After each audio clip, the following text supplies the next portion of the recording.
Good evening and welcome to August 12th, 2025 regular meeting of the City of Troy Planning Commission. Copies of the agenda for tonight's meeting are available at the entrance to the room, which is there. Agendas and minutes of prior meetings are available on the city website. The meeting will be conducted in accordance with the agenda as presented or amended by the Planning Commission. State law establishes planning commissions. This planning commission is comprised of 9 residents appointed to serve a community. Members are appointed by the mayor and confirmed by the city council. Other individuals participating in the meeting include representatives of the city's planning department, city attorney's office, and the city's planning consultant, Carlisle Wortman Associates. If you wish to address the Planning Commission, please come forward to the lectern or the microphone in this case when recognized and clearly print your name and address on the sign-in sheet. Please begin your remarks by stating your name for the benefit of the commissioners. All remarks are to be addressed to the Planning Commission, not to anyone else in the room. If you have a cell phone or any other device that might disrupt this meeting, please either switch it to silent mode or turn it off. At this time, I ask the Planning Commission Recording Secretary, Kathy Zarnicki, to conduct the roll call. Mr. Buechner? Here. Mr. Faison? Here. Mr. Fox? Here. Mr. Hudson? Here. Mr. Krent? Here. Mr. Lambert? Here. Ms. Malala-Holly? Here. Ms. Parakis? Mr. Tagle? Here. Quorum present. Quorum present, Madam Vice Chair. Thank you. Next, we move for the approval of tonight's agenda. Do we have a motion to approve tonight's agenda? So moved. Do we have Commissioner Fox? I support. Supported by Commissioner Paulson. Ms. Zarnicki, we are ready for the vote. Mr. Faison? Yes. Mr. Fox? Yes. Mr. Hudson? Yes. Mr. Krent? Yes. Mr. Lambert? Yes. Ms. Malala-Holly? Yes. Mr. Tagle? Yes. Mr. Buechner? Yes. Motion carries. Next, we have the approval of the minutes from the July 22nd Planning Commission meeting. Do we have a motion to approve the minutes of that meeting? Mr. Lambert I'll first. second. And Commissioner Krent seconds it. Any edits, corrections, discussions that are needed? None? Seeing none, Ms. Zarnicki, can you please conduct the roll call vote on this? Sure. Mr. Fox? Yes. Mr. Hudson? Yes. Mr. Krent? Yes. Mr. Lambert? Yes. Ms. Malala-Holly? Yes. Mr. Tagle? Yes. Mr. Buechner? Yes. And Mr. Faison? Yes. Motion carries. Thank you. We will now move on to public comment. This is public comment for items that are not on the agenda. If anybody wishes to come address the commission, please do so by coming up to the microphone.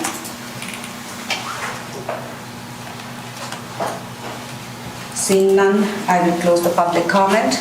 We will now move on to item number 5 on tonight's agenda. This is a conditional rezoning. Before I move on to reading this, I just want to point out to all commissioners that the proposed resolution has been provided to you, which was not in the packet. So just for your reference, if you need to take a look at it, it's right on your table. This is the conditional rezoning. It's also a public hearing. JPCR 2025-007, proposed, revised and restated conditional rezoning agreement and approval of revised preliminary site plan, east side of Rochester Road, south of Shallowdale, 88-20-14-152-001 and 88-20-14-301-031, Section 14, Zone RT, 1 family attached residential, and EP, Environmental Protection Districts. I think Brent is going to be doing the presentation. Yeah, I'm going to make today. this presentation. Thank you, and thank you for reminding the Planning Commission that the resolution is in front of them in hard copy form. Okay, this is a simple but complicated application. I've tried to get together a kind of a narrative that explains where we are and how we got there. Okay, so here's the site outlined in red. It's on the east side of Rochester, north of Wattles, a little under 4 acres in area, and currently vacant. And it is currently zoned MF multifamily, but it was conditionally rezoned to multifamily on June 14th, 2021. I just did a quick count, and a majority of the planning commission was on the planning commission in 2021. So this is going to seem familiar to most of you, which is a good thing. Okay, so the conditional rezoning. I want to state that the representatives of the HOA that abuts this property to the north and to the east was involved in the conditional rezoning agreement. In fact, Jim McCauley was the president, is sitting right there, and he's sitting next to Mukesh, who was the developer at the time, and they've got a very open lines of communication, and they communicated a lot throughout this process. This was not done in a vacuum, so I'm glad to see they're both here and sitting next to each other and not fighting with each other like sometimes happens with developers and neighbors. So that's cool. So there were many conditions that were voluntarily offered. Again, Mukesh worked closely with the HOA. The HOA said something to the effect of, we're really concerned about all these items, and Mukesh said, well, I'll voluntarily offer a bunch of items to address your concerns. I'm not going to go over all of them, but some of the items were maximum of 8 buildings, maximum of 32 units, minimum setbacks, and landscape buffers. Those were offered. And at the time in 2021, they did not condition approval on a full preliminary site plan packet. They provided this sketch, just a very rudimentary sketch. Okay. So once that was approved, they submitted a preliminary site plan application that looked a lot like the sketch, okay? That was approved June 22nd, 2021, 32 units, 8 buildings. It complied with the conditional rezoning agreement, combined with the zoning ordinance, okay? Everyone with me so far? Easy peasy, right? Okay, these are what the elevations look like. Blink and take a memorize what this looks like, because we're going to talk about elevations in a few minutes. So these are the elevations. They comply with height, maximum 30 feet. Pretty contemporary design. Okay. So 2025. Where are we now? It remains undeveloped.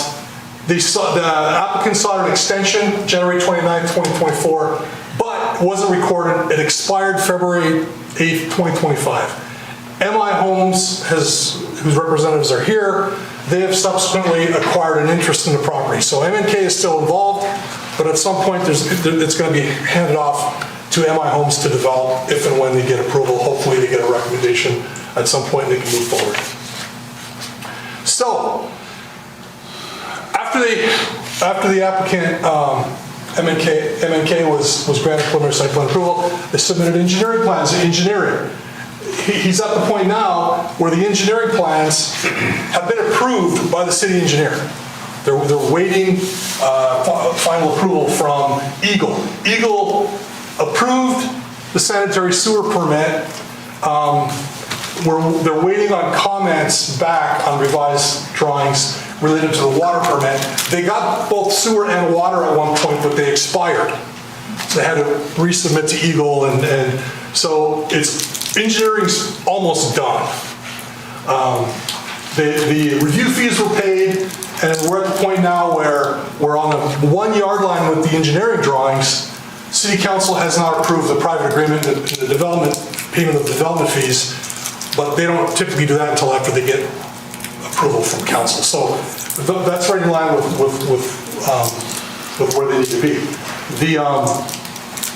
So MNK submitted a second amended conditional rezoning agreement. The first one was the extension. They've submitted a second one, it's in your packet, and they voluntarily offered the conditions that are similar to the ones that were in the original.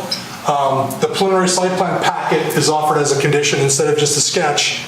It's the preliminary site plan that was based on the previously approved preliminary site plan that was based on and consistent with the conditional rezoning agreement. Does that make sense? So they're ready for, in this case, they're almost done engineering.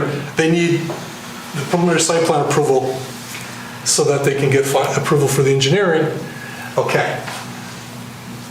I told you it was simple but complicated. Or maybe I'm just making it complicated, I don't know. So again, the preliminary site plans, this is what it looks like. It looks really similar to the other one that was approved in 2021. So it's consistent with the second amended conditional rezoning agreement, consistent with the plans that were approved in 2021, and consistent with the plans approved by engineering, which it should be because the engineering plans were based on this. This is what they're proposing, comparable footprints to what were approved. This is the size, about 1,800 square feet. These are the elevations. I'm not an architect, but in my really simple brain, they're similar in style to that kind of contemporary style that was approved in 2021. They were modified because, and I don't want to speak for the applicant, I'd actually like you to just briefly talk about the changes. I'll let you do that. And it meets the maximum height requirement of 30 feet. These are black and white. And if you will, talk about the materials as well when you present. Front elevations, rear elevations. So the applicant seeks a recommendation of approval for the second amended conditional rezoning agreement, which is really similar to what you already recommended in 2021.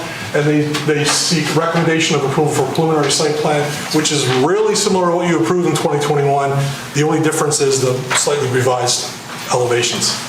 Does that make sense to everybody? Questions? Go ahead. You said the agreement is similar to the one we approved. What are the primary differences?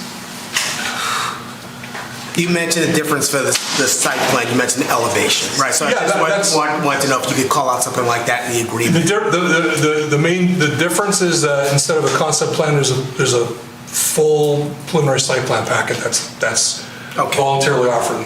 It tracks. More specific. It tracks the previous agreement. Can I just make? Yeah, absolutely. So we went back and forth internally about whether or not to call this a second amended or revised and restated. We landed on revised and restated. And I think maybe some of your slides didn't get changed. So just so there's no confusion, because I think the resolution, because technically the city has taken the position that the conditional rezoning agreement expired. So it doesn't make sense to call it a second amended. Makes more sense to call it revised and restated. Really just semantics. But yeah, I think the biggest difference in this between this conditional rezoning agreement and this first one is this time, instead of just having, general conditions, they actually have a site plan, which they are, Right. at the, 5-yard line of getting across the goal line. Thank you. Okay. Okay. Yes, go ahead, Mr. Mann.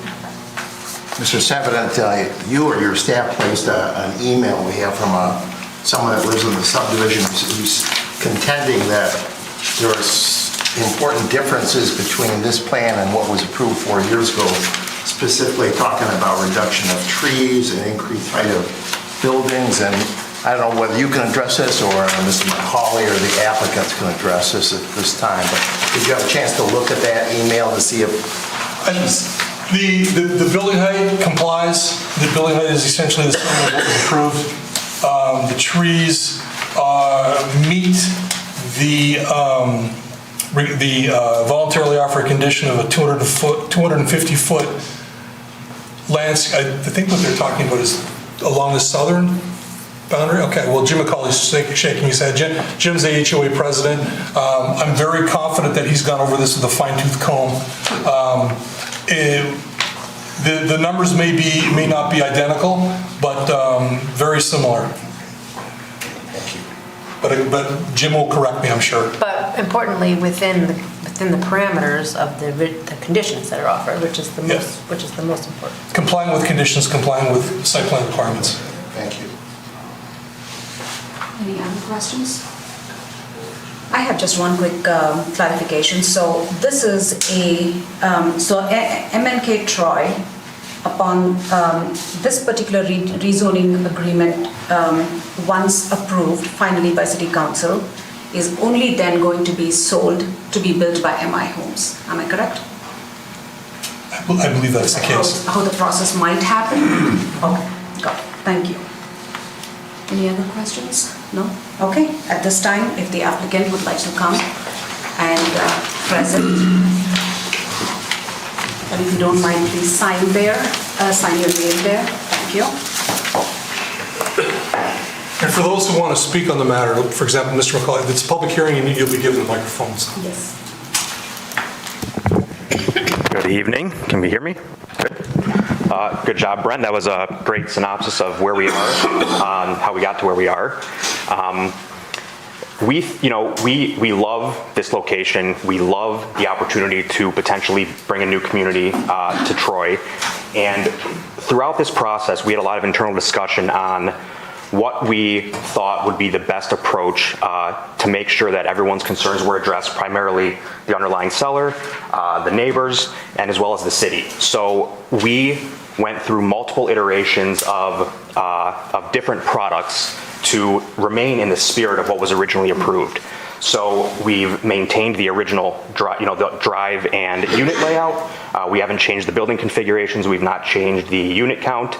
And we wanted to commit to building materials that were consistent with what was previously approved in the conditional rezoning agreement. So Brent didn't mention it, but per the conditional rezoning agreement, we've committed to hardy siding all around the unit, as well as brick around the fronts and sides. And we believe that this architectural style is consistent with what was originally approved, so we wanted to present this with the least amount of changes possible.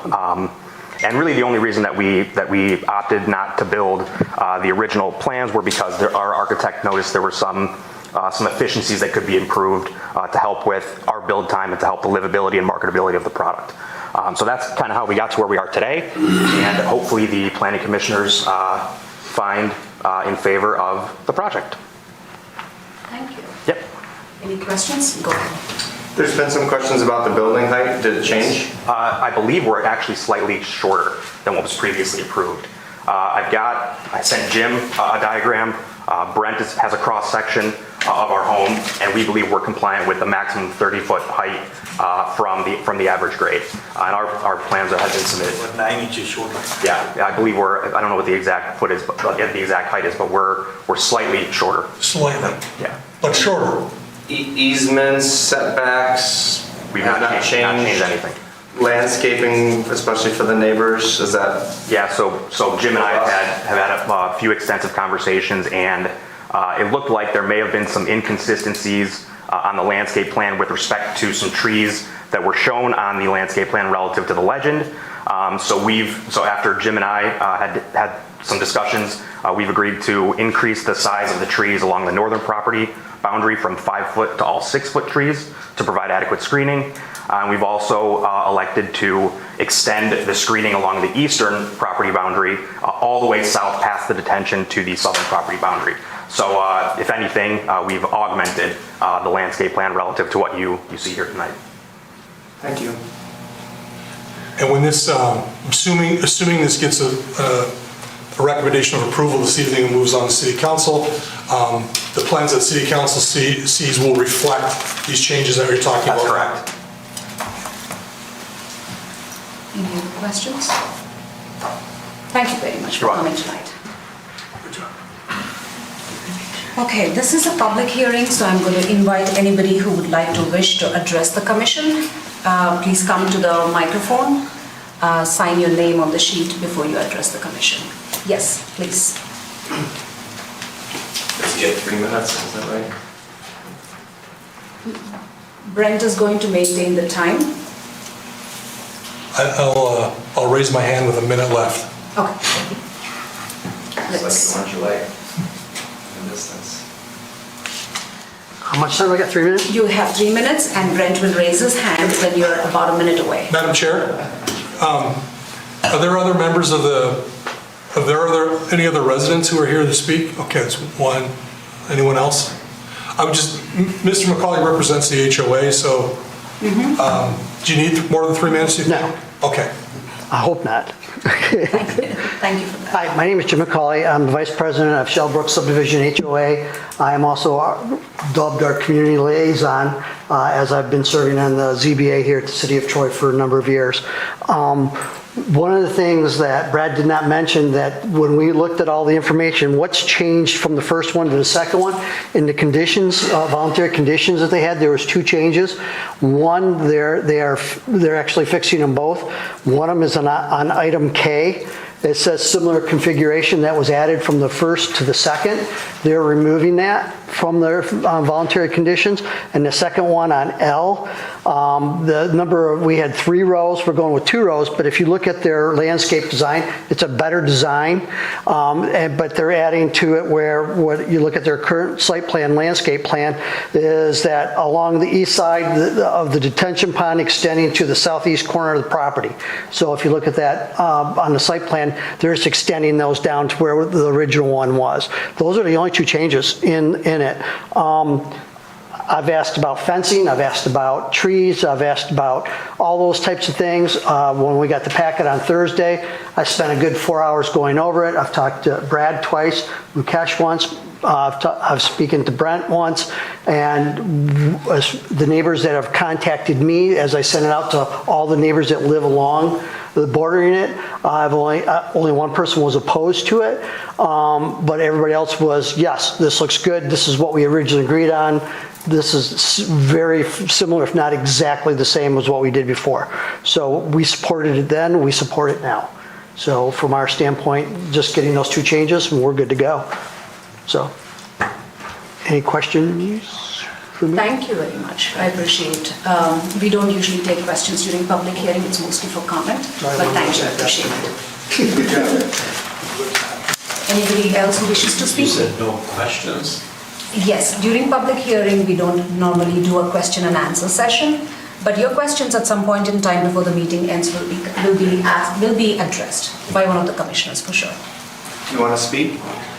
Would you like to I address just the had a commissioner? question about the trees and the shielding from lights coming into the new subdivision. Please go ahead. Let's record it for this meeting purposes, and one of us will definitely be able to address that for you tonight.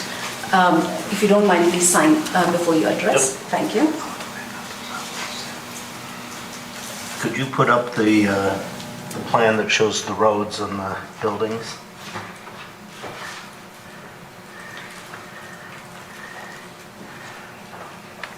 I won't take 3 minutes. My property is the one that looks like it has a tennis court. That tennis court is gone now. The long one, that one right there. That's a tennis court? Yes. And the only concern I have is the cars coming in the past for the last 30-some years. We've had huge trees there. Could somebody explain to me what's going to happen at the end of my property in terms of shielding from the lights? Thank you. Oh, I'm John Hughes. Thank you. Anybody else who wants to address the commission?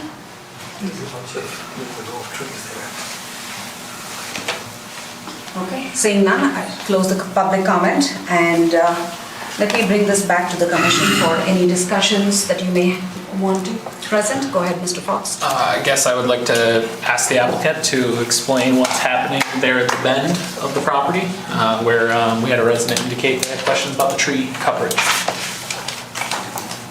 Looks like they're grabbing paperwork to check on it.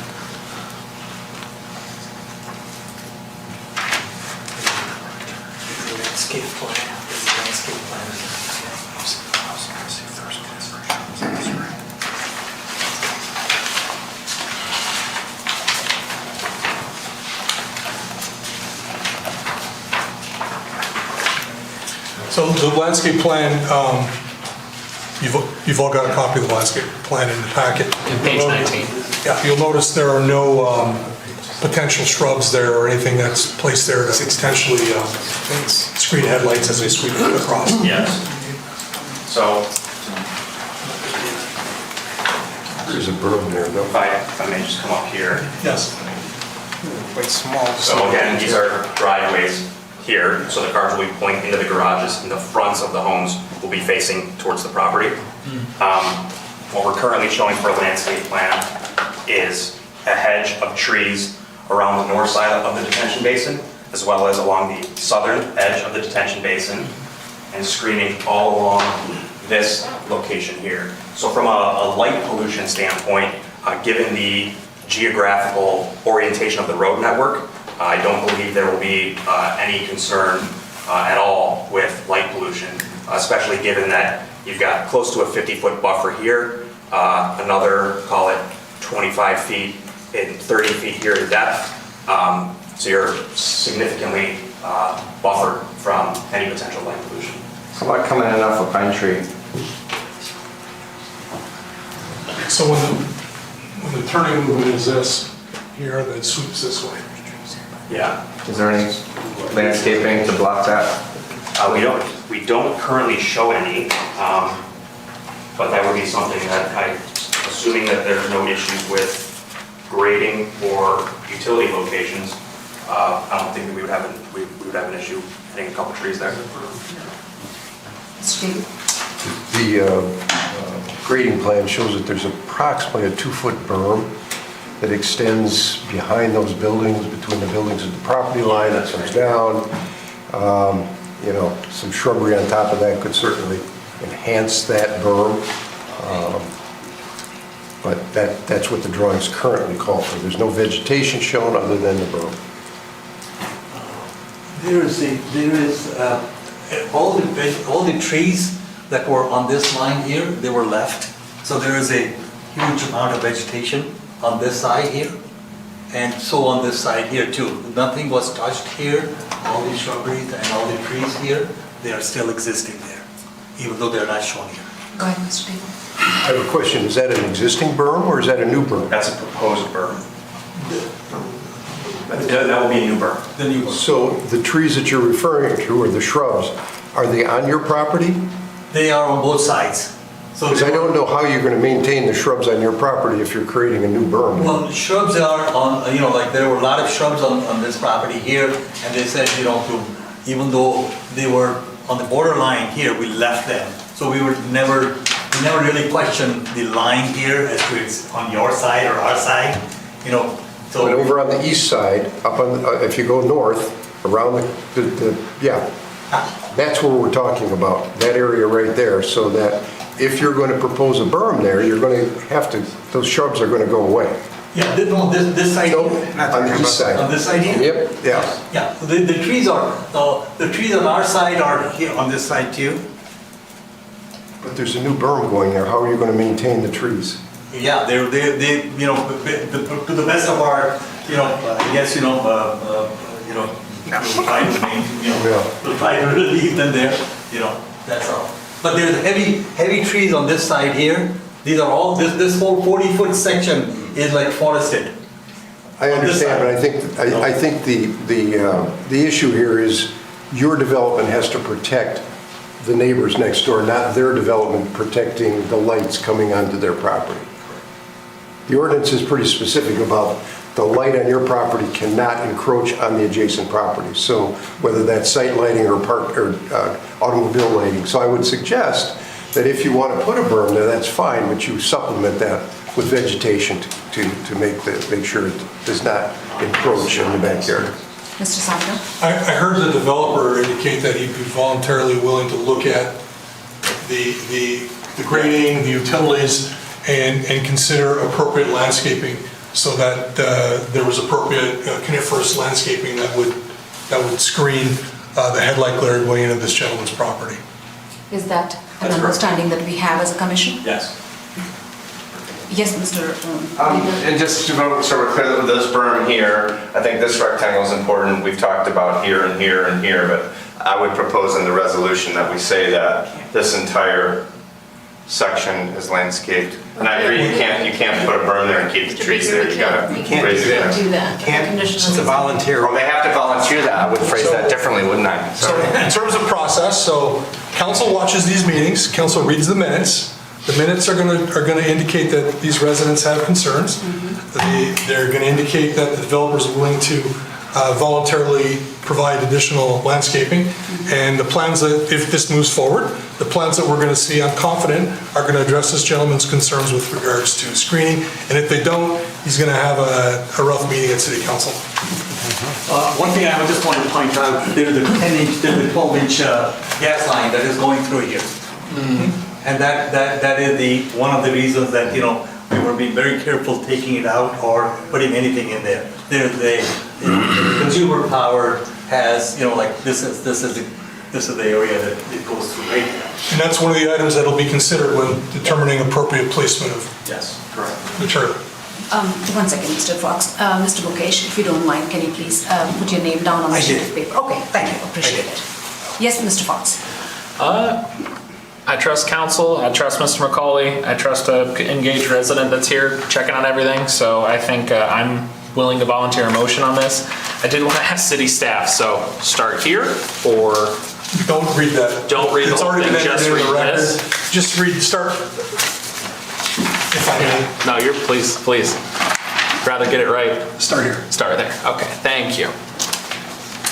I would like to offer a motion, whereas on June 14th, 2021, City Council approved a conditional rezoning agreement for a 32-unit townhome development proposed by the applicant MNK Troy 1 LLC, and whereas applicant MNK Troy 1 LLC voluntarily offered a number of conditions, including restricting the number of units to 32 units, and on June 21st, 2021, the Planning Commission granted preliminary site plan approval for a 32-unit townhome development known as Shallowbrook Townhomes. And whereas the conditional rezoning agreement expired on February 8th, 2025 because the developer did not diligently pursue and substantially complete the project in accordance with the city's zoning ordinance. And whereas applicant MNK Troy 1 LLC subsequently partnered with MI Homes, and together these entities submitted a proposed revised and restated conditional rezoning agreement and preliminary site plan approval for Wesley Park, a 32-unit townhome development. And whereas the proposed revised and restated conditional rezoning agreement is consistent with the original conditional rezoning agreement, which was supported by and created with input from representatives of the neighboring homeowners association, and whereas the preliminary site plan approval for Wesley Park is consistent with the preliminary site plan for Shallowbrook Townhomes, which was approved in 2021, and whereas the preliminary site plan for Wesley Park is consistent with the revised and restated conditional rezoning agreement, including voluntarily offered conditions intended to reduce the impact of the development on neighboring properties, and therefore be it resolved, Planning Commission hereby recommends approval of the revised and restated conditional rezoning agreement and related attachments. Be it further resolved, Planning Commission recommends that preliminary site plan approval pursuant to Article 8 of the zoning ordinance as requested for the proposed Wesley Park Townhomes 32 units be granted. Is there a second to this motion? We have Mr. Weidner. Any discussions, gentlemen? I just want to comment that I hope that the volunteered screening is put on a drawing before it goes to council, because they're going to need to see actual screening, not just a promise. Good suggestion, so that the question doesn't come up again. Yeah, what I'm going to ask, I just went over to Brad and said, we need to talk tomorrow. What I'm going to say to him is, obviously, he's paying attention. I think he's been forthright with the neighbors. He's paying attention. He's heard the planning commission. He's heard the neighbors.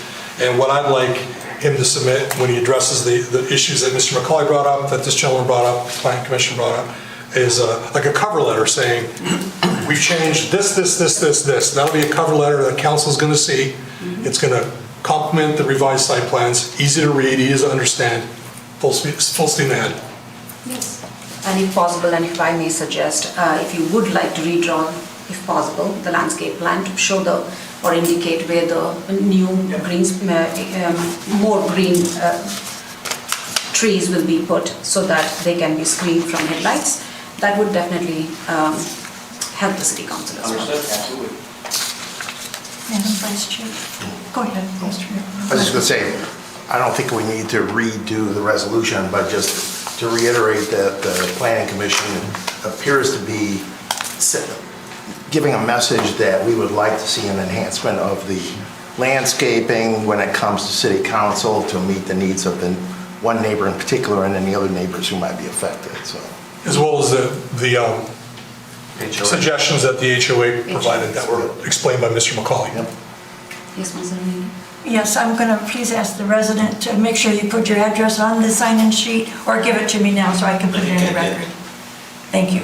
That's all. Thank you. Yes, Mr. Fox? Yeah, I guess just before we take a vote, I just wanted to say I really appreciate the efforts of both the developer and the homeowners association to hash this out. I mean, we all know it's not an easy process, so it's appreciated when we can get something that it seems everyone's at least decently happy with, so. Absolutely. Thank you, Mr. Fox, for that.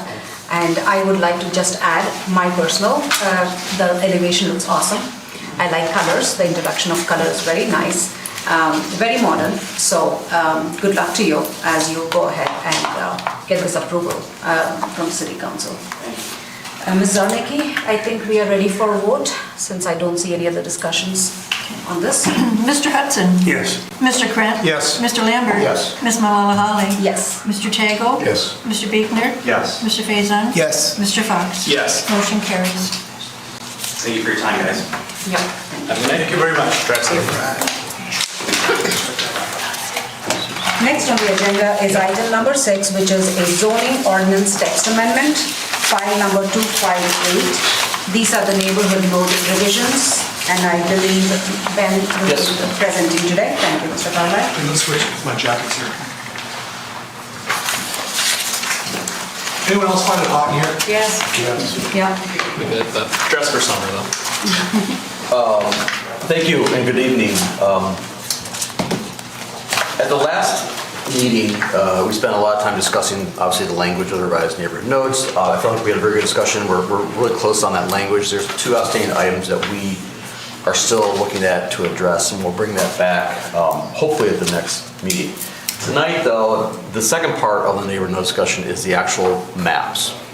And again, the steering committee spent a lot of time on the language and a lot of times on the map. So if there's detailed questions, I will answer to my best ability, but also I'm going to look at the steering committee as well to kind of help me supplement some of my memory with some of these issues. But the steering committee did go literally node by node, parcel by parcel, reviewing each one to ensure what the zoning should be.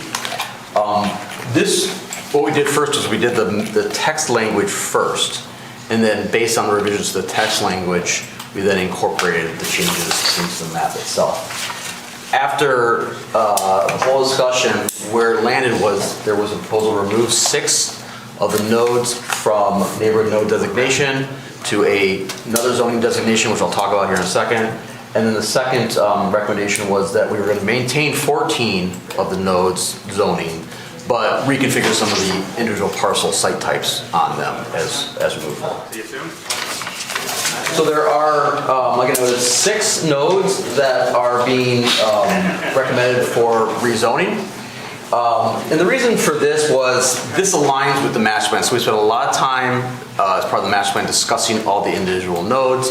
And it was a consensus of the steering committee as well as the planning commission when you had the master plan discussion that there are nodes that really just there are major amount intersections that are currently zoned node that really are just not appropriate for nodes just because of traffic volume, existing context, existing building structure, and surrounding zoning, etc. So the 6 that we are going to reclassify are DeQuinder 14. I'll go over each one individually. Walls in Rochester, Walls in Livernois, Long Lake in Rochester, Long Lake in Livernois, south, Rochester and south. So the first one is DeQuinder from neighborhood node to IB. It's primarily surrounded by IB zoning already. It's already mostly industrial and light industrial type land uses, so we felt it was appropriate just to remove this and rezone to IB. Wiles in Rochester, clearly this is already an auto-oriented type node. You've got drive-throughs, I think, on at least 3 of the corners there. It's already fully developed, typically general commercial business. So our recommendation is just to rezone to GB. There are 2 different, there are 2 different commercial zoning designations in the zoning ordinance. There's GB and there is CB. GB is general business and CB is commercial business. Commercial business, Brett? Community business. The general business is a little bit more intense of a zoning designation and more auto-oriented, and the CB is a little bit less, more neighborhood commercial and more service-oriented uses. So that's a differentiation between the 2 different zoning designations. The next that we took out was Livernois and Waddles, and the thought behind that, again, you've got existing land use patterns, and was to go to CB, which is that a little bit less intense commercial designation, as well as community facilities. You obviously have a lot of existing community facility uses in that particular area. Similar to some of the other major mile intersections on Long Lake, where you have this intense traffic volume, you've got a boulevard running right through it. The neighborhood node designation just didn't seem to make a lot of sense. So this again designate this and go back to the general business that actually kind of accompanies the existing land use in the area. Again, continuing the pattern along Lake, again, it didn't make a lot of sense to maintain existing neighborhood node designation. So the thought there was to, again, go back similar to the other Long Lake intersections and rezone those back to GB to be consistent with the existing land use pattern in the area. And then Rochester and South, the right-hand corner is already zoned PD, so you had already had half the intersection. PUD is the east side of the road, so you already had half of the intersection already designated for another use. North is Rochester Hills, so the thought here was to take out the node here and just go back to GB because you've already got all existing commercial development already there. So those are the 6 nodes that we have proposed to take out of neighborhood node zoning and go back to general commercial, for the most part, general commercial zoning. Is there any particular questions on any of those 6? Go ahead, Mr. Lambert. Yep. We have a letter here from a resident who lives near the corner of Waddles and Livernois, who expressed a concern about rezoning one of the parcels to GB, and he was suggested that one of them should go back to environmental protection, but I know we as a city don't generally do EP anymore. So I think it's the one there. I think it's the one, yeah, the community function, yeah. Community facility, yeah. We don't, EP is kind of a legacy zoning district that we have as carryover. We have not designated any property to EP. We mostly eliminated, to be truthful, because it was kind of a buffer zoning that we didn't want to do anymore. We felt in the steering committee, and you guys can speak up, we felt the CF, which is the community facility, which is a pretty restrictive zoning designation, was a more appropriate designation for this based on the ownership as well as the current state of the parcel. So we felt pretty comfortable with that. I'm just bringing that. That's the rationale for the reason why we did it that way. Yes, Mr. Fox. Would someone be able to refresh my memory on RT zoning? What is RT? Residential attached. Residential attached, okay.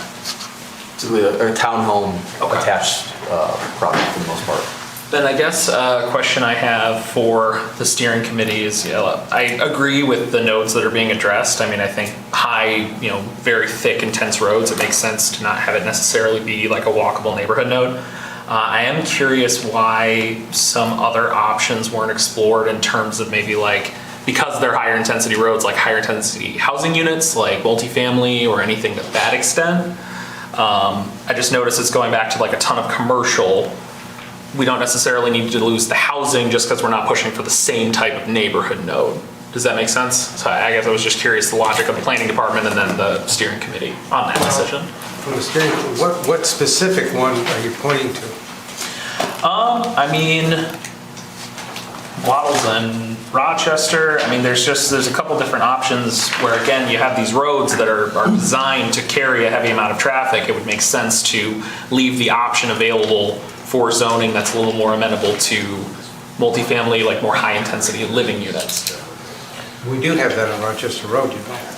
Yeah. So not at a node, but we do have some dense housing. Yeah. So Mr. Fox, I can't speak for each specific parcel, but I can tell you generally, most of what we're rezoning back to commercial is already commercial use property. It's currently commercial. The CB and the G does allow multifamily in a mixed use development. Okay. So you can still get multifamily on these parcels. Okay. The other thing I'd add to this is that we don't really have a good multifamily zoning that allows for multifamily in addition to other uses. So one of the concerns we have, and Mr. Dufresne can jump in, is when you rezone properties, you run into the issue of restricting future development rights by rezoning it from one land use category, neighborhood node, which is pretty permissive, to one such as multifamily, which is a little bit more restrictive in terms of what uses you can do on there. So the intent was to match up existing zoning to existing uses, like I said, most of the CB, as well as allow for future development potential such as multifamily in the future. That being said, there's nothing that would preclude a property owner, if this does get zoned to CB or whatever gets zoned, if they've got a future development potential they want to come in, they can seek a rezoning of that parcel in the future that has specific development in mind. So that's the rationale behind why most of these went to a general business district. I very much appreciate that clarification. Didn't realize that CB permitted that as an option with multifamily. So that makes me really comfortable with a lot of this. CB and GB does allow And that. GB as Yeah. well? Yeah. Okay, fantastic, thank you. That's my concerns addressed. That's a good clarification, Brent. Ben, even I wasn't aware about that, so thank you very much for the clarification. Go ahead, Mr. Could you bring back the,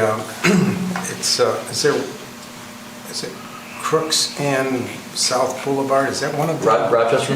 Rochester, okay. Okay, never mind. I was thinking Crooks, so it's not in this. We'll get to Crooks next. Right. Yeah. Okay. It just clarified what I meant is this is already zone planning and development. It's already 3/4 of this intersection is either in another municipality or already zone PUD. So we felt that the neighborhood node really didn't fit to what was the intent here. I do have a clarification, Yep. Ben.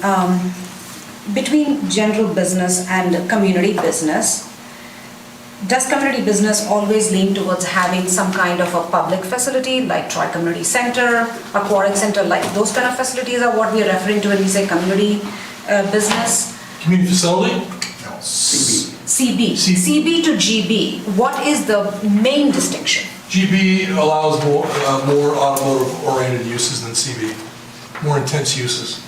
Okay. Generally, the lots are a little bit bigger in GB than CB, and CB tend to be shallower, close to single-family residential.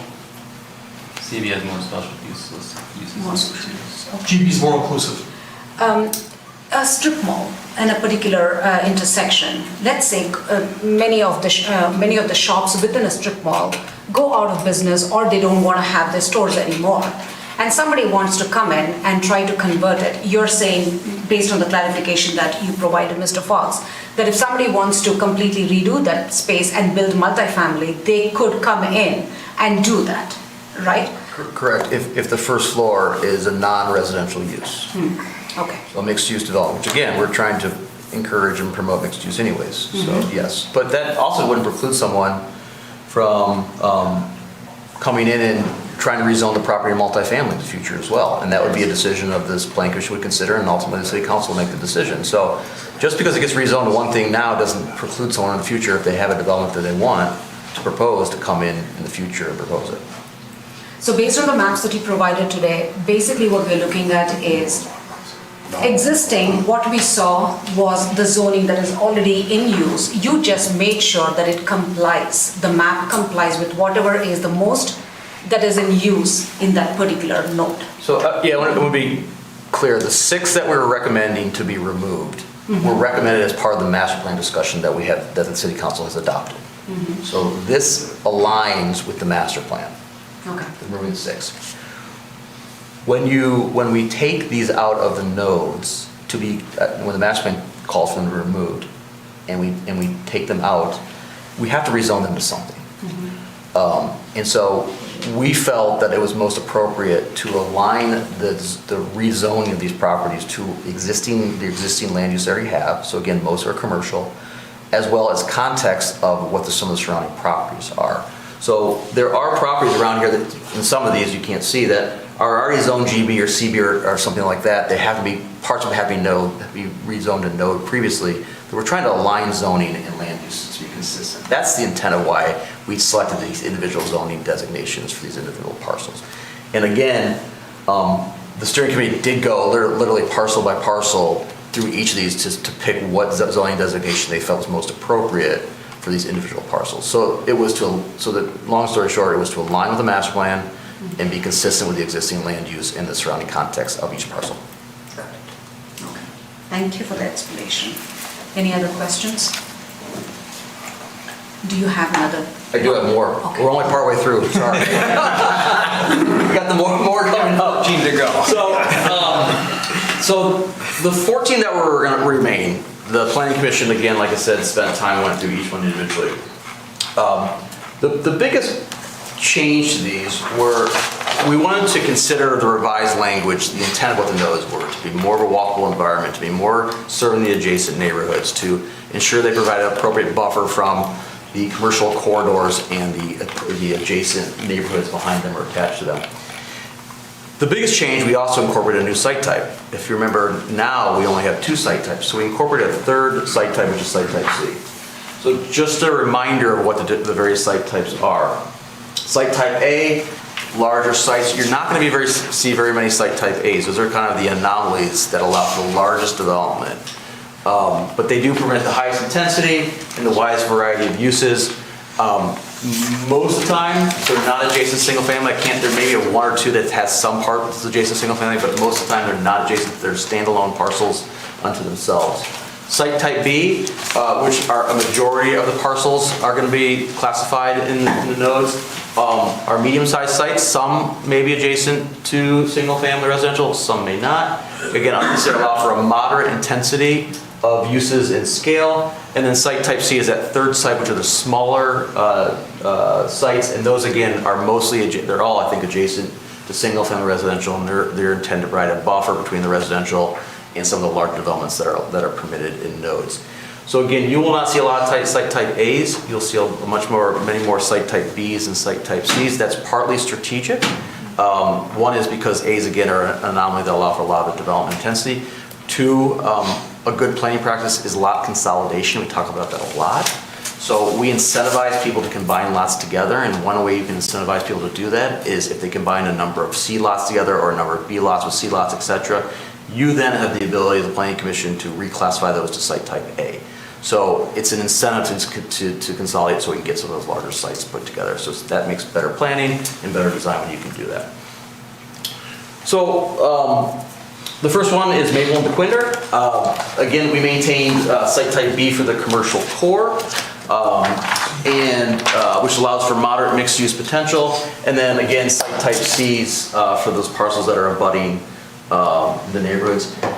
One of the things I'll note is that, as for consolidation purposes, if the owner of these sites were to come together and put all these together, this potentially may be classified as site type A in the future. But right now, because they're all individual parcels, they're all individually classified as a site type B, each one. But the intent here is, again, B in this kind of core area, you'll see C's on the periphery adjacent to the residential uses. So I'm going to kind of go through these maybe, and then if you've got questions, we can kind of go back and address it. Okay. Sure. Maple and John R. Site type B for the main intersection. These are again adjacent to residential, so limited potential development. You'll note this is the outlier a little bit of all when I talk about site type A's. We did site type A's for these because they are all adjacent to IB zoning. And so you can allow for more intensity of use because they're all adjacent to IB zoning. What this may encourage, because they are site type A, it may encourage further consolidation because these are small parcels, and to get what you need, you really do need bigger sized parcels. So this is the anomaly when I talk about A's designation. Another anomaly is this big parcel here is controlled by consent agreement. So by who? Sorry. Consent agreement, consent judgment.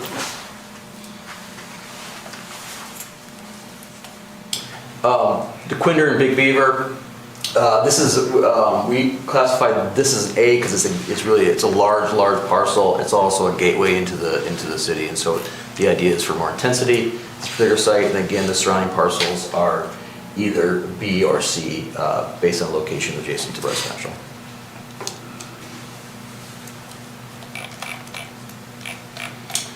Wattles and DeQuinder.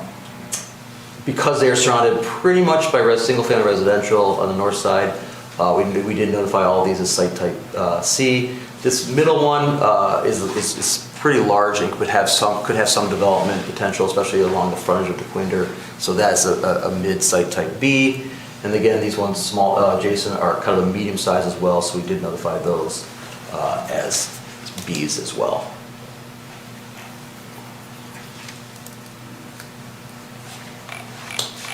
Wattles and John R. These are all Bs with one parcel C here at the edge because it's adjacent to residential.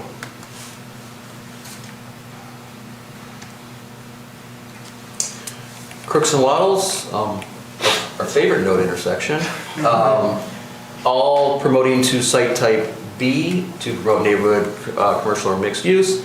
And a recommendation of the master plan is to rezone this northeast corner of the intersection to R1V, single family residential. To be consistent with the property to the north. Long Lake to Quinder, I don't think there's any changes to this. These all stay site type B, again, to promote small commercial or mixed use development.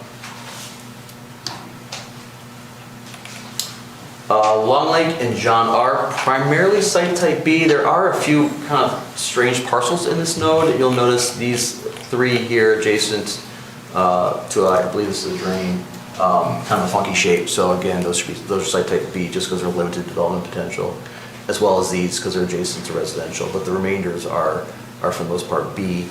There are 2 random parcels that are single family. They were developed as part of the subdivision that got classified at one point as a neighbor node. We just recommend to pull those out and pull them back into R1C, consistent with the surrounding neighborhood.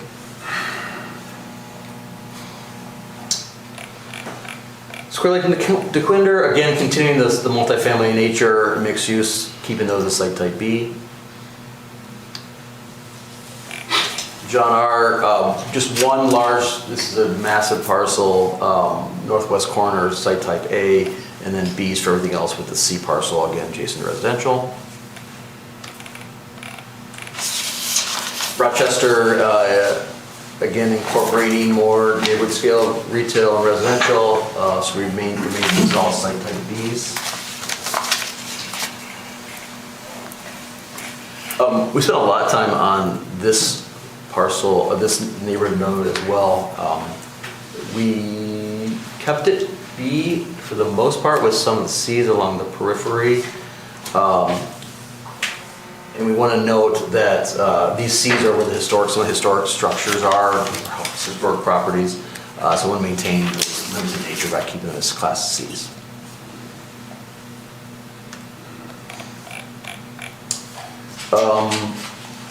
John R and South, primarily B's. You do have a couple of C's in these smaller parcels adjacent to residential. Livernois South, these B's because these are medium to a little bit larger size parcels.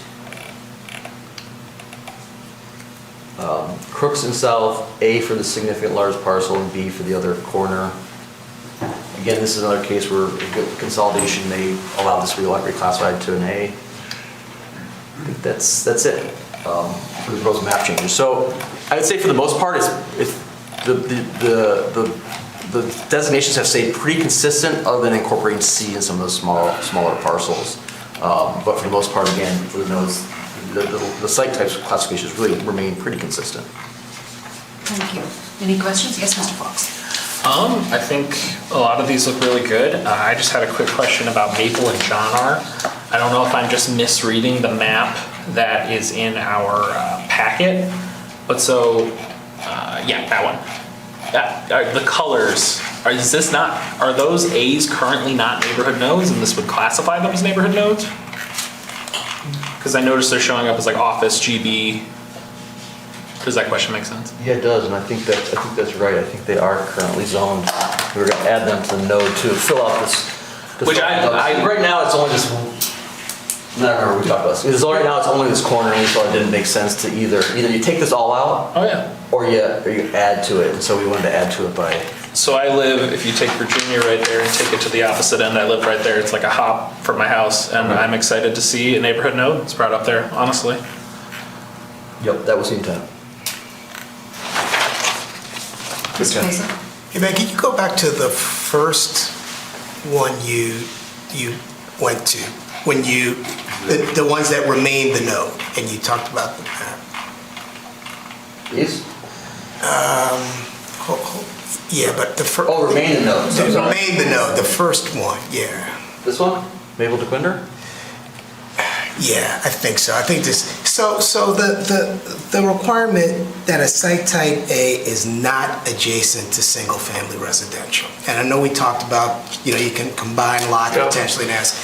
So So if you were to combine those lots on the northern parcel, okay, I was gonna ask, is that one, so that B to the left, you could not, because that's adjacent? You could. It's up to the discretion of the planning commission. Now, every rule is not going to be perfect. You can't just say that all A's can't be adjacent to single family. But as a planning commission, you can have that discussion. We have that discretion, okay. Yeah, and you have standards under which you would, remember we spent time with the language.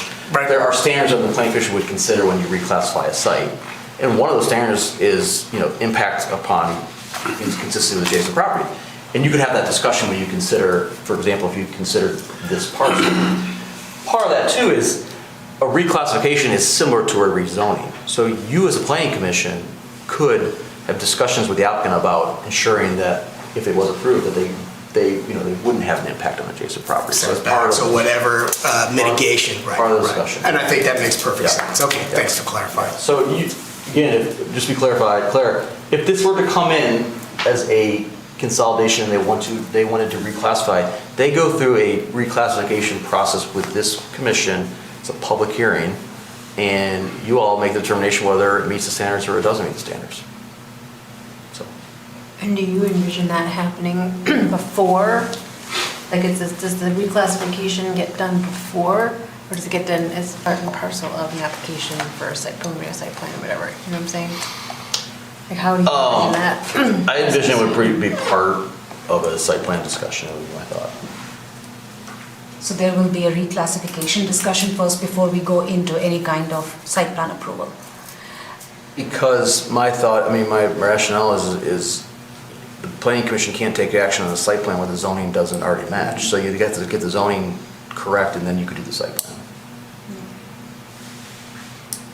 I have a question. If you've got concerns about it, we can talk about that.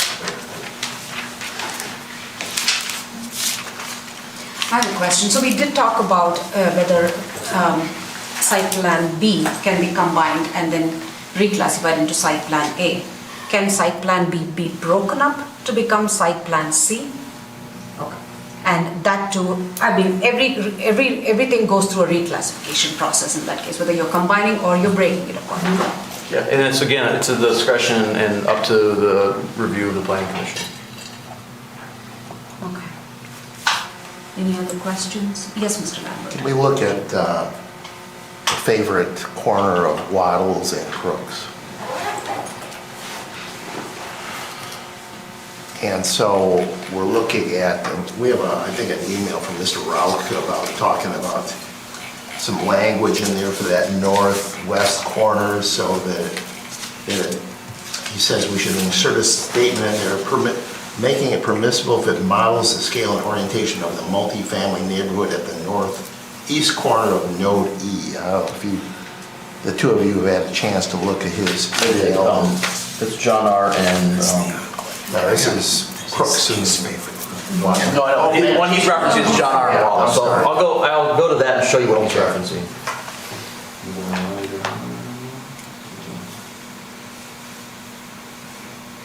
There. What Mr. Rauch is referencing is this development. Right. Yep. The one we walked on. We walked. Yeah. If you can see it, we all obviously like development, support development, etc. If you see, it's got a huge, dense landscaping separation between the road. It's got a berm. It kind of, I'm going to say, almost turns its back to the road. This development, while nice and fits its context here, is in total contrast to what we're trying to do in the notes, where we're trying to get buildings to have a relationship to the street, to have an entrance to the street, to be pedestrian friendly, etc. So if the planning commission wants to go down the road of requiring development stuff like this, we would flip what the intent of what the nodes are supposed to be. So that would be kind of our response to Mr. Rauch's. So is it fair to say that development would not get approved? This would not get approved in a neighborhood node today. That doesn't mean there's not appropriate places for it in other places in the city, but in a neighborhood node. In a neighborhood node, that does not meet neighborhood node zoning. All right, thank you. You want to add into that? No, it's more of an RT type zoning the way it's designed. Anybody on the steering committee would like to add their comments? Actually, I had another question. Oh, sure, go ahead. For the building forms, and I'm sure we covered this in the meetings we had. Just in site type A, the multi-story mixed-use medium density is a special use. Why wouldn't that be permitted in a site type A, which permits the most intensive? Because we are trying to encourage mixed use and get away from developments in the nodes being only residential. And so by making a special use, you can put certain provisions on that. And again, we allow, general rule of zoning, Mr. Faison, is make what you want easy to do and make what you don't want a little harder. So we're making mixed use allowable, we're making commercial development allowable in these nodes, A's, site type A's. We're making residential special use because we want to see more mixed use in the nodes and in these larger developments. But it says multi-story mixed use, right? Yeah, multi-story mixed use medium density.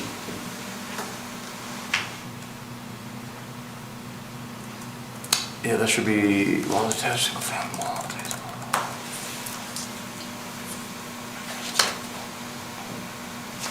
But yeah, okay, so the reason for that is because D are enormous, large developments that really should be reviewed on a case-by-case basis.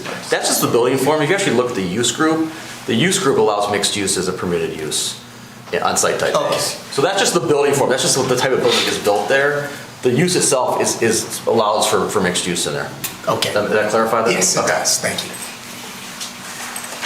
Yes, Mr. Lamb. Just kind of some more background information. As Mr. Carlisle said, we spent a lot of time in the steering committee talking about node by node. And one discussion that came up was, and they asked, and I guess ultimately it's up to planning commission and then ultimately city council, is if somebody wants to change a node designation, does it just get decided by planning commission, or is it something that gets kicked up to city council? And our suggestion was, and it's up to you guys or you gals and also council, is our suggestion was it would just, the designation of a node would be within the purview of the planning commission. So, Yeah, correct me if I'm wrong, so. No, and that's how it currently is. So you right now have the ability to reclassify site types. So we're a little more defining the process than currently. So you right now are allowed to reclassify site types. That's under your purview. So the decision was to keep it in your purview. That being said, so the boundary of the nodes are set here, this outside boundary. So internally you can reclassify sites from A to B or B to A, etc. If you were to add a parcel that's currently not zoned a neighborhood designation into neighborhood node, that's a rezoning that would have to go to city council. But if the boundary of the nodes are set, and if you reclassify within the boundaries, that's an action by this planning commission based on standards and a public hearing. So I want to make sure that designation is clear. This isn't a zoning district map, this is a regulating plan. Yep. This is actually a text amendment that we're working on. Kind of confusing. If you look at the zoning map, it's the official zoning map, it just has the outline saying neighborhood node. This is actually in the zoning ordinance text. So that's why it's not technically a rezoning when you reclassify. So Mr. Lambert, to Mr. Lambert's point, it was a decision of the steering committee and our recommendation to keep it at the planning commission level. If you're comfortable with that, that would be the recommendation going forward.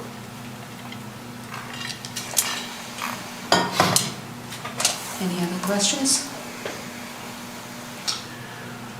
Okay. So what will be the next step? Next step, thanks. What the next step would be is we're going to come back with those two other discussion points, building entrances and setbacks.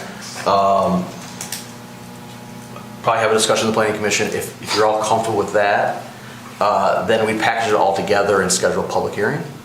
And the public hearing then obviously we go over all the proposed changes.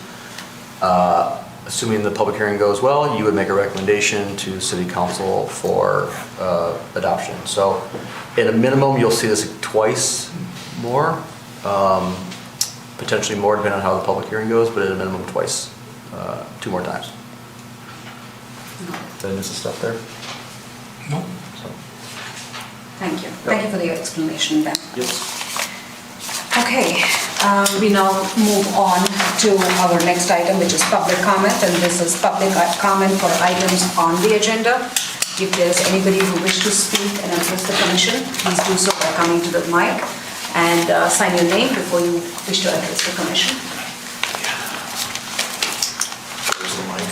Yes, right there.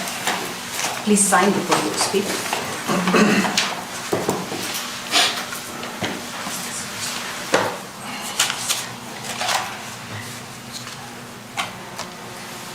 Brent, we will do the same thing. You will raise your hand a minute before. Okay. You will be timed for 3 minutes. Okay, thank you. When you have a minute left, Mr. Savadan there will raise his hand. That will be an indication. Okay, thank you. Thank you for the opportunity, and sorry for the interruption as we came in. So I'm Mike Wanstreet. I'm a resident of your favorite intersection, Crooks and Waddles. If we could pull that up, if you don't mind. So we're in the southwest corner there, and we've been working with Kamal and his group for some time here with what he's looking to do. And I guess first off, my question is anything here change his plan of a multi-family attached family? No? Okay. And that's all that's on the agenda today, correct? Okay, then I'm good. Thank you. Appreciate your time. You can go ahead. Anybody?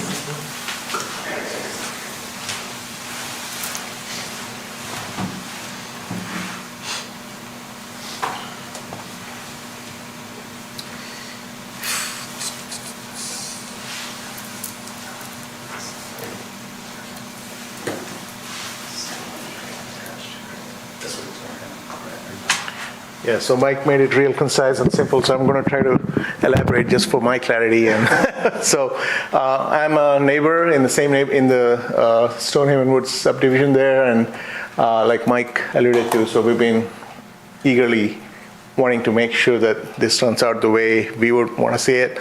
And I think there's been previous discussions, so I think on behalf of all the neighbors there, we would kind of endorse what Mr. Kamal has brought forward as a proposal. I think the last time the concern was the height, and we've learned that that concern's been addressed.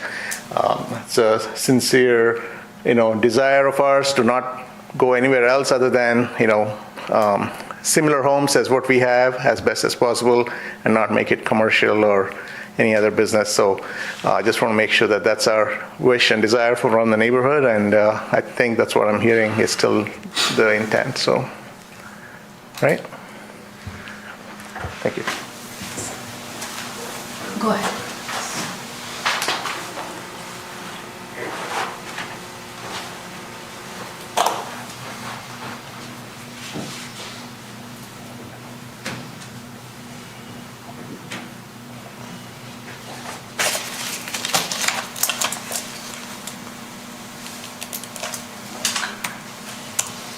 Hi, I'm Nate Belil. I'm also a neighbor in the Crooks and Waddles neighborhood there, Stonehaven Woods East. What it's called? We just moved there like 2 months ago. But we love it here in Troy, so thank you for having me. And I was texting with, I was at Gilly's Ice Cream Shop about 5 minutes before 7 o'clock, and I got a text that our HOA president was out of the state, and he was scrambling for, to ask people to come, and so I'm here to do that a little bit. So I'm sort of representing, but I would say that I agree with these bullet points here as well, but this is on Anand's behalf. So to echo the prior speaker, sounds like that they've addressed the height of the building issue, so that's good. And then just kicking off things that we were asking for as far as being residents there and just trying to maintain the quality of the area. We're asking for no apartments, no commercial, specifically no gas station, 7-Eleven or Tim Hortons. We want single-family homes, single-family attached homes, and as close as possible to our neighborhood, to the homes that exist in our neighborhood. No entrance from our subdivision, and fencing across our subdivision from that property, as it is not an extension of our subdivision. So, thanks guys, appreciate it. Thank you. Yes, please.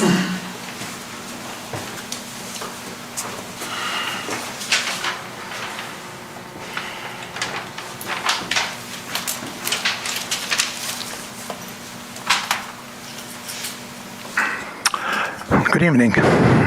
My name is Kamal Shuhaib, and I want to thank all of you for serving to help our development of Troy to be in a very good way. And thank you for your time and that you put out. I am mostly in the apartment business, and I know many of my neighbors, they didn't want apartments. The previous mayor, the mayor suggested to me that that will create a lot of traffic. I've been in Troy for 55 years. My 2 grandkids, they pass through that Waters and Crooks, and I know there's a lot of traffic over there. So, being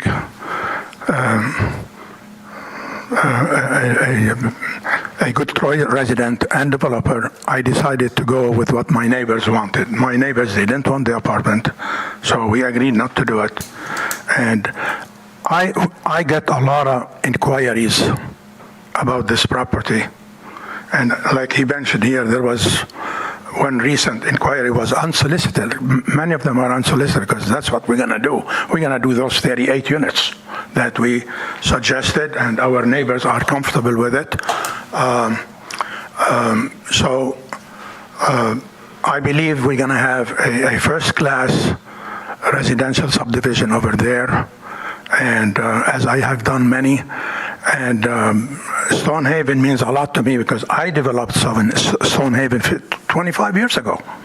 And I developed a lot of good relationship with many of my neighbors, so I am cooperating with them, I'm working with them, and I would appreciate a speedy approval of our property because we've been in it for a year and a half, and I hope that we try to accommodate the requests that that we were given, and I don't know if we can accommodate everything, but I think we try to accommodate a lot of them within reason.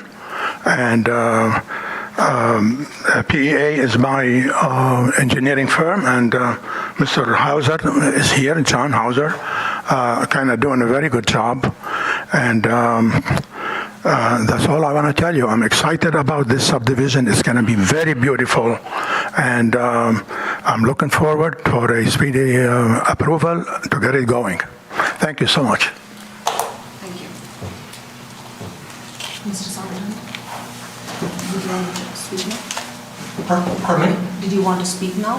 There's one more gentleman here. Oh, sorry. Yes, go ahead.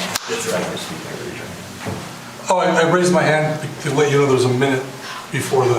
I'm sorry. Totally missed that. We're used to it. Can I get that, the South Boulevard and Crooks section, please, Ben?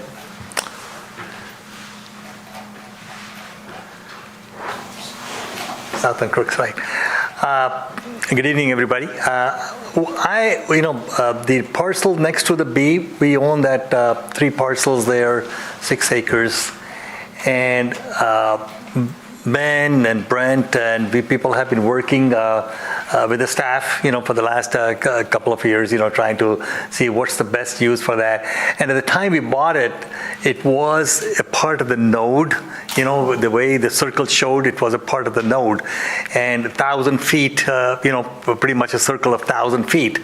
And my question, at least, my inquisitiveness is that I know that B is existing and A is existing, and it's not going to change, in the future at all. But with our parcel there, it's a chance to really develop this thing into something new. And we've been working with Brent and say, hey, what is the newest thing that we can really bring to Troy? so something new, something that we can really work and be proud of, and not just flip, like, hey, here is a little model, here is a house, here is this. So we have done a lot of iterations. We have gone in made a presentation to the city quite a few times. My only wish is, that we at least be a part of this node here, and not be left out like that, so that at least, we have some identity, because that was the initial thing that we had really bought this property knowing that was a part of the node, and somehow or the other we'll be able to develop that. And Brent and, he has been working very hard, with me, actually, in all the different presentations and different ideas that we have brought to him. So, my only thought and request is, that it's a 6-acre parcel. Not too many of those parcels will be assembled and be brought to that, and then we have done that. We are being able to do that. So, I think it should be treated a little bit, differently, in my opinion. Yeah. Thank you very much. That's all.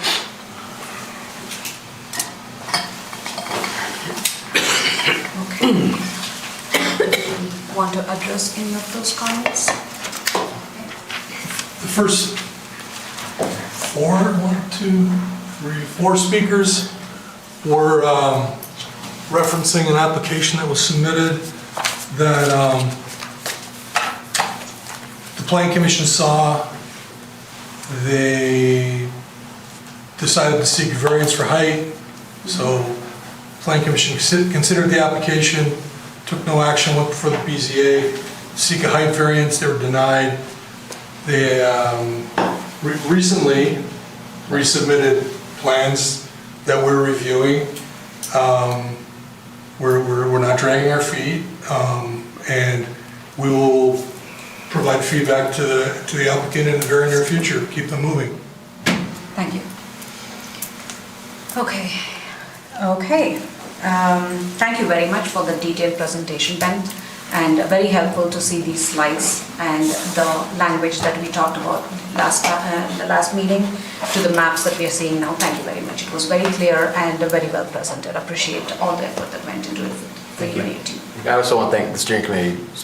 Absolutely, yes. Special thanks to them as well, and special thanks to our chair, Parakis, who we will be seeing at the next meeting, for sure. The last item that we have is Planning Commission comment. I'm going to defer to my left and start with Dr. Lambert. Mr. Lambert here today. Well, I was just going to compliment Mr. Savidan on his presentation last night's City Council meeting on conditional rezoning. You did a great job. And if you didn't watch the City Council meeting, you know why I said that. So, good one. It was approved 9-0. Well said. Yeah, me too. Anything for me? Two things. The 3 Planning Commission members will be attending the annual Michigan Association of Planning annual conference. Mr. Fox, Mr. Krent, Mr. Lambert, right? I got that right? Yep, thought so. Thank you all for responding and letting me know if you're interested or not. That was very helpful. The last meeting, Ms. Malala, you asked me to pull up on Google Earth, pull up an office building that was recently constructed, and look at the relationship of the rear of the office building to the side of the single-family residential home. And it was stated that it seemed like there was a lack of landscaping between the office building and the single-family home, and I looked into it. Okay, so one thing that I should have realized when we talked about it was not neighborhood node zoning; it was office zoning, so it's different zoning altogether. But that's fine. But the point was that relationship between the office and the home and the lack of landscaping. So we looked into it, and I had my code enforcement people actually enforce, researched it and determined that there was a row of arborvitaes that were intended to be planted there to screen the office from the home. Turns out that the owner of the property is Aaron Nicola, who was the applicant last night for the Northland Enclave. And during the process, the residential neighbor was very supportive of the office, had no issues with the office, welcomed the office, provided that he did not plant the arborvitaes that were proposed because she's got flower beds that she's been maintaining for decades, and she did not want the arborvitae disturbing the flower beds. So Mr. Nicola called me up and said, look, I can plant the arborvitaes if you're going to enforce on me, if you're going to ticket me. What I'd rather do is not plant them, but if in the future the residential neighbor decides to sell her house and can't sell it because there's no arborvitae, or if the car headlights start to bother her at night and she wants the arborvitae, he said, I will put them in immediately. So I thought that was a reasonable win-win. So we put a note in BS&A.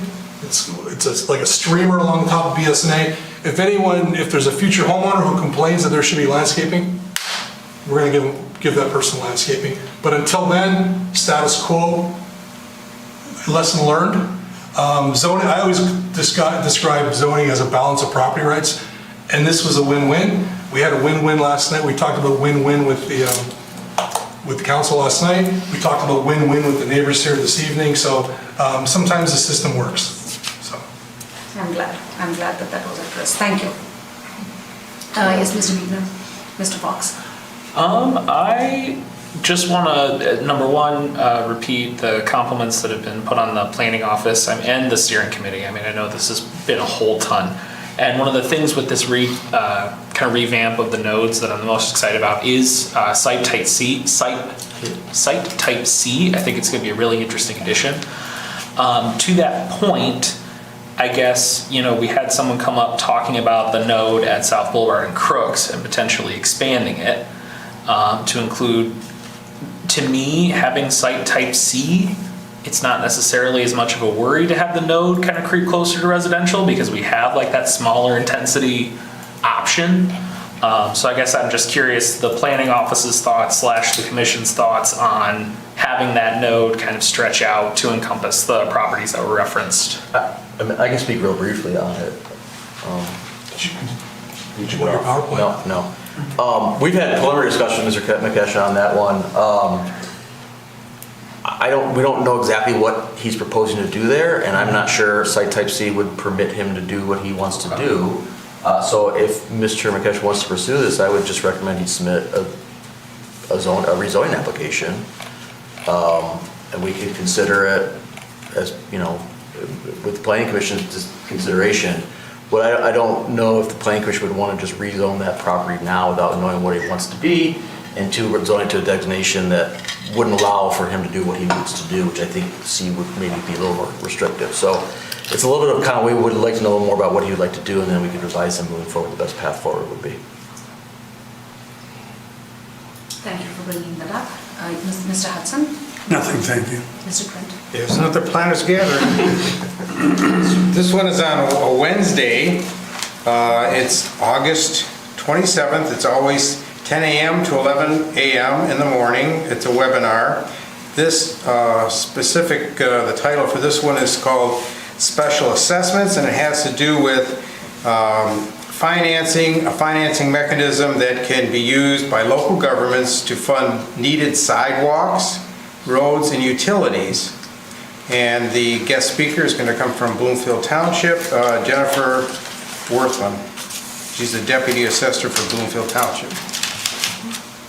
Yes. May I ask a question? Mm-hmm. Do you attend all these?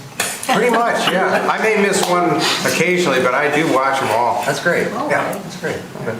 There's been some that have tried, and Mr. Fox and Mr. Krent and I shared a couple of sodas together. And sure we did. That's right. That's good to know. Nothing from me. Ms. Zarnicki? Nothing, thank you. Thank you everyone for coming, and thank you for your patience today with this meeting. Appreciate it. Good job. Fantastic job.